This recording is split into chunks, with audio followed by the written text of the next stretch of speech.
Welcome dear students in Imtiaz maths academy. Dear students, अभी हम लोग क्लास 5 का जो कि बिहार बोर्ड के मैथ से है उसका लेसन नंबर अध्याय नंबर 1 संख्याओं का मेला, इसे हम लोग सॉल्व कर रहे हैं। इसका अभ्यास नंबर 1 का क्वेश्चन नंबर 1 और 2 हम लोगों ने पिछले वीडियो में बनाया था। आज हम लोग अभ्यास नंबर 1 का क्वेश्चन नंबर 3 को बनाएंगे। तो देखिए क्वेश्चन नंबर 3 में क्या कहा जा रहा है। 4 और 6 से 3 अंकों की सभी संख्या बनाइए। 4 और 6 ये दो अंक हैं। अंक क्या होता है? अंक एक चिन्ह होता है, एक सिंबल होता है जो हम यूज करते हैं, उसे ही हम अंक कहते हैं। जितना सिंबल हम यूज करेंगे, जितना चिन्ह हम यूज करेंगे, उतना अंक कहलाएगा। तो ये देखिए 4 और 6 से 3 अंकों की सभी संख्या बनाने के लिए कह रहा है। 4 और 6 2 अंक दिए हुए हैं और इससे कहा जा रहा है कि 3 अंकों की जितनी संख्या बन सकती है वो बनाइए। आगे ये कहा जा रहा है आप अंकों को दोहरा भी सकते हैं। तो और इसमें जैसे 4 है और 6 है, इसमें से किसी को भी हम दोबारा भी लिख सकते हैं। एक उसमें मतलब कि जैसे ये आपका 2 अंक, यहाँ तो 2 ही अंक है, 3 अंक का बनाना है, तो या तो 4 को डबल कर देंगे या 6 को डबल कर देंगे, ये रिपीट कर देंगे, डबल कर देंगे, इस तरह से हम बनाएंगे। तो देखते हैं क्या क्या बना सकते हैं। देखिए 4 है, 6 है और हम 6 को फिर से हम रिपीट कर सकते हैं। एक संख्या ये आपका बन सकता है। उसके बाद आप देखिए 4 है और ये यहाँ हम 2 बार 6 दिए तो हम 4 को 2 बार दे देते हैं और ये हो सकता है। उसके बाद हम ऐसा कर सकते हैं कि 6 को पहले ले लेते हैं, दोनों 6 को, ऐसा हो सकता है ना। उसके बाद हम ऐसा भी कर सकते हैं, 6 4 6 कर सकते हैं। उसके बाद हम 6 4 4 दे सकते हैं, होगा ना। उसके बाद हम 4 6 4 दे सकते हैं, ठीक है। और इस तरह से हम और भी संख्या, मान लो कि हम 6 4 6, ये तो नहीं आया, कहीं दिया हुआ है, ये दिया हुआ है, इसे नहीं करेंगे, लिखेंगे। 4 6 6 हो गया, 4 4 6 हो गया, 6 6 4 हो गया और यहाँ 4 4 6 4 4 6 4 4 6 4 ये है ये। तो कुल मिलाकर के ये इतनी संख्या हमको बन रही है। 4 पे एक जगह हमने 4 एक बार लिखा और 6 को रिपीट कर दिया। दूसरी बार में हमने 4 को 2 बार लिखा और 6 मीन्स 6 एक बार लिखा और 4 को रिपीट कर दिया। तीसरे में हमने 6 को 2 बार लिख दिया और 4 उसके बाद लिखा। फिर हमने क्या किया, एक 6 इधर लिया और उसके बाद 4 6, एक 6 लेने के बाद फिर 4, फिर 6 डाल दिए, फिर 6 लेने के बाद 2 4 हमने रिपीट कर दिया और फिर यहाँ 4 लेने के बाद 4 के बाद 6 4 ऐसे कर दिए।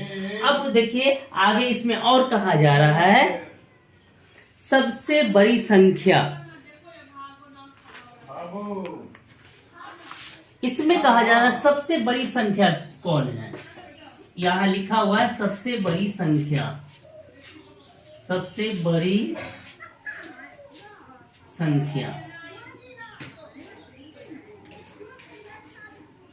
तो इसमें देखिए सबसे बड़ी संख्या कौन होगा, ये आपका 664 हो जाएगा, ये सबसे बड़ी होगा। हम 664 लिखे। आगे देखिए, आगे कहा जा रहा है इन संख्याओं को घटते क्रम में लिखिए। आगे कहा जा रहा है इन संख्याओं को घटते क्रम, अवरोही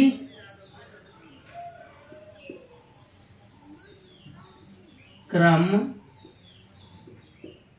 में लिखिए। यहां देखिए,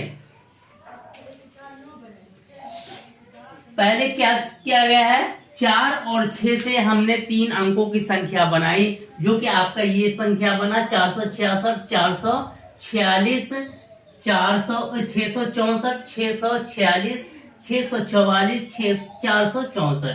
ठीक है, ये सारे कुछ नंबर बने। ये 2 डिजिट 2 अंक दिए हुए 4 और 6, इससे ये कितने अंकों की संख्या बनी। चूंकि देखिए इसमें 3 साइन है, 3 चिन्ह है, 1 2 3, तो ये 3 अंकों की संख्या हुई। 3 अंकों की संख्या हमने बनाया 2 अंक की सहायता से। अब इसमें हमें लिखना था सबसे बड़ी संख्या, तो हम देखेंगे ये सारी संख्या, तो इसमें हमें सबसे बड़ी संख्या कौन हुआ, 664। ये कैसे पता चला कि 664 हुआ, तो हम इसके इकाई और दहाई को देखते हैं। देखिए जो 400 है तो वो 400 और 600 में बड़ा कौन होता है, 600 होता है। तो 400 जो भी है उसे तो हम छोड़ देंगे, 400 यहाँ है और यहाँ है। यहाँ 3 देख रहे हैं हम, 600 है, 600 है, 600 है।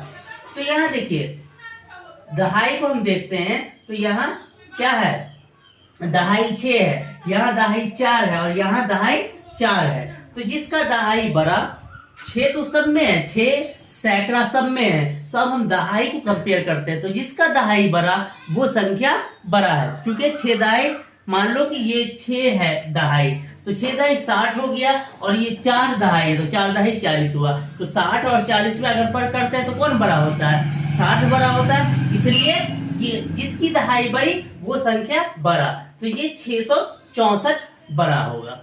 तो हमने ये लिख दिया 664। अब यहाँ कहा जा रहा है इन संख्याओं को घटते क्रम में लिखिए, अवरोही क्रम में। जैसे कि आप मान लो कि आप फोटो में देखते होंगे, आपको फोटो दिखाया गया होगा कि ऊपर से एक बच्चा छत के ऊपर से नीचे आ रहा है, मतलब ऊपर से टॉप पर से नीचे आ रहा है। टॉप का मतलब पहले सबसे बड़ा, उसके बाद उससे छोटा, उससे छोटा।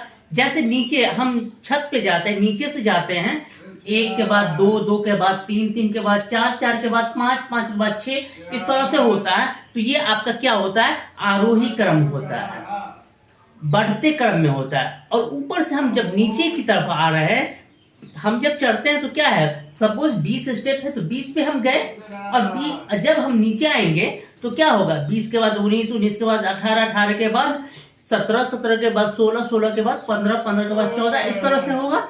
और ऐसा भी होगा एक बार एक टाइम में कि हम 1 पे आ जाएंगे। तो इसी तरह से हमको क्या करना है, पहले सबसे बड़े को लिखना है, क्योंकि घटते क्रम में हमें लिखना है, अवरोही क्रम कहते हैं इसे।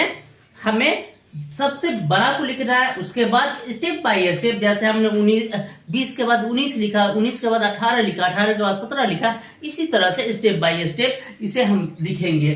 तो हम देखते हैं कि सबसे बड़ा इसमें कौन है, सबसे बड़ा ये है। तो इसको हमने पहले लिखा 664,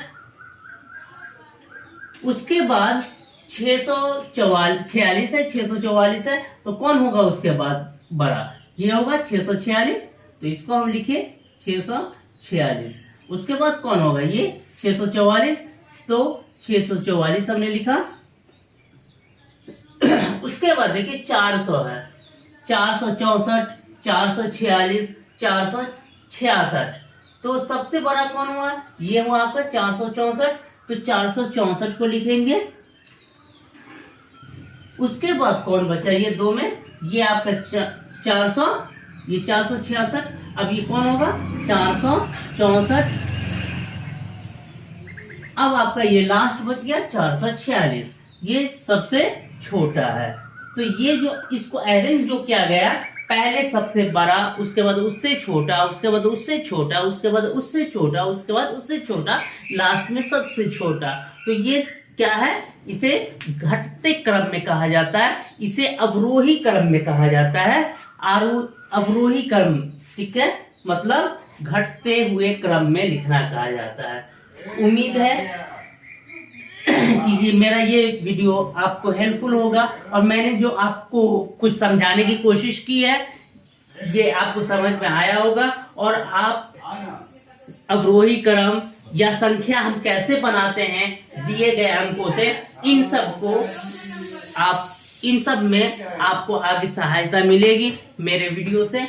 इसी के साथ आज मैं अपना वीडियो स्टॉप करता हूं। नेक्स्ट वीडियो में हम लोग अगले क्वेश्चन को देखेंगे। उम्मीद है कि आपको पसंद आएगा और आप मेरे वीडियो को सब्सक्राइब, शेयर और कमेंट करेंगे। और आप चाहते हैं कि मैं वीडियो आपके लिए लाता रहूं तो आप मेरे चैनल को सब्सक्राइब करेंगे। शुक्रिया।